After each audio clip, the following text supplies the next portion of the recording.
when you guys began to develop the Blood and Wine and the Hearthstone quests, how was your thinking about the progression of the quest? You thought, for example, you thought that you guys should have more quests, more complex quests than base game, or you guys, I don't know, more simple quests, more quests to implement the new gameplay mechanics that you guys introduced it on the Hearthstone?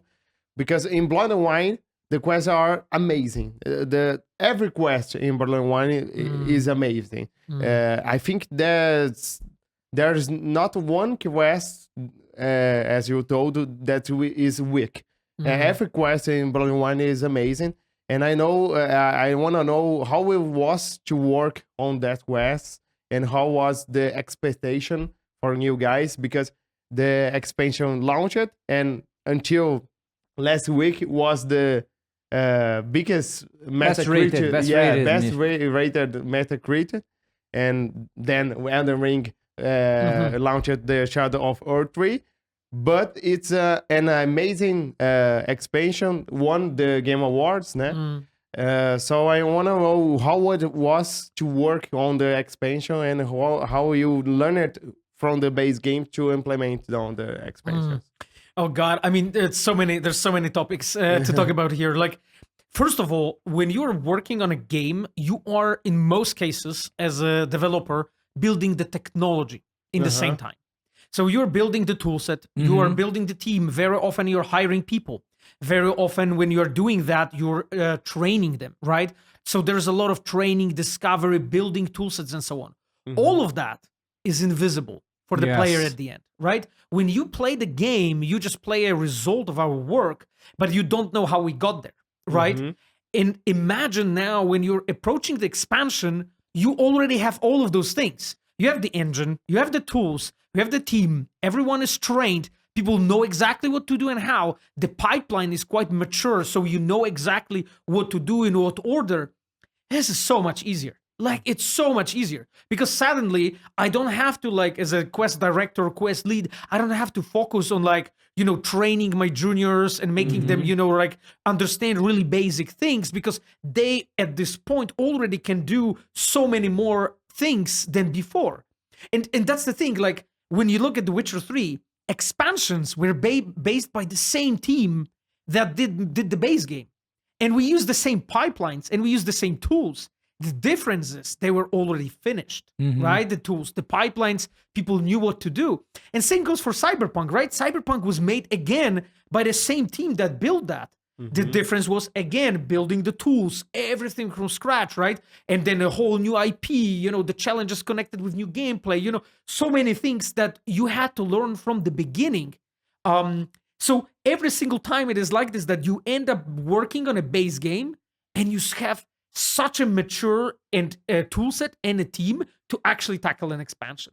So this is like a starting point. Just pretty much like when you're starting, you're almost like in a best possible spot to really make that game. So that's one thing. Second thing is, we are our own biggest critics.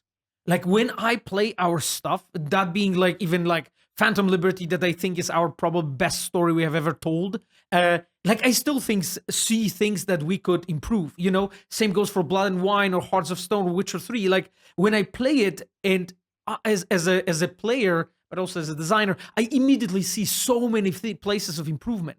So when you finish working on a base game, you have so many conclusions of, like, things we could do better. Being like, yes, this idea would work better. This solution works better. This gameplay loop, for instance, you know, I don't know, that being investigation or maybe fighting against certain monsters or alchemy in The Witcher 3. Like, you have so much more experience with that. So building it, it's just so much easier.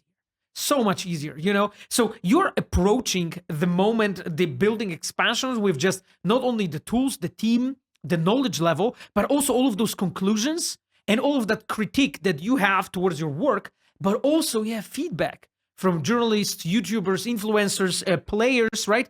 Everyone who played your games, you can look at it and be like, okay, I get it. I know what was right, what was wrong.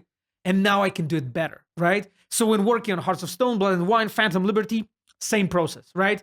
Looked back, what worked, what didn't, what team was really passionate about, what they really wanted to do.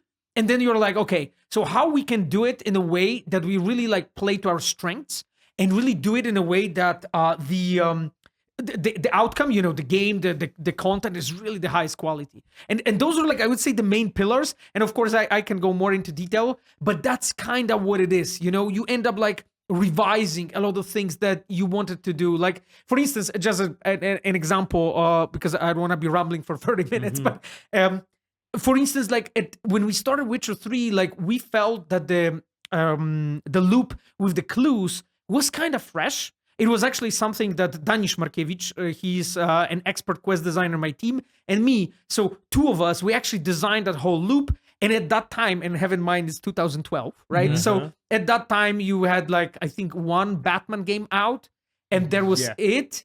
I think like all other games that have the, you know, the gameplay loop with clues haven't been out on the market, right? You didn't have any Tomb Raiders, you know, like most of them, like the new Deus Ex games weren't out yet. So like all of the things that we are right now, we know because we are so kind of tired, I think, of this loop of just having clues in the game and investigating them. But at that time, it was really fresh. It was something different. And when we were doing it in 2012, we felt, okay, this is a great way to do it. Then we did Witcher 3 with it. And one of our conclusions was, okay, we have kind of overdone it. We have kind of overcooked it. Like it was so much of it in a base Witcher game that when approaching Hearts of Stone and Blood and Wine, we were thinking like, okay, let's just try to, when we are doing those clues, let's try to do it them more consciously. Let's try not to have like long strings of clues. So like a situation when we have a clue after clue after clue after clue after clue. This is something that in narrative terms you call pacing. So pacing of the narrative to make sure that you have like, let's say a combat, and then you have a scene. You check a couple of clues, and then there's another scene that kicks in, and then another combat. So you have just much more fluent, you know, playthrough.